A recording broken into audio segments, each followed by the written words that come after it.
Let's take a tour of the Docmaker Designer. Here are the different sections. You have the name of your template. You have the size of your template. So let's choose, so if this is a certificate, it's 8.5 by 11. An ID card is standard ID format. It can be landscape, which is sideways, or portrait, which is vertical. And then this last pull down over here lets me categorize my template.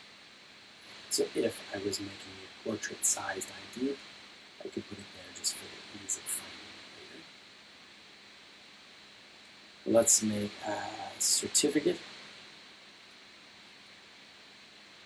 And let's save this sample fields so that we can learn what the different fields are. This is plenty of room to just play with. Save button, you want to save every once in a while just to make sure your progress isn't lost if you have to run somewhere. Now the first thing you'll notice here next to the name is page 1 plus.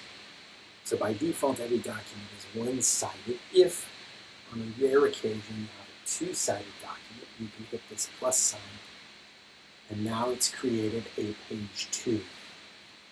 You can tell which page you're on by which one is highlighted.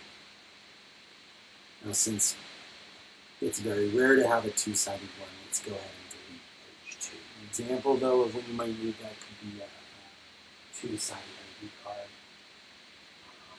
a two-sided certificate or flyer, something along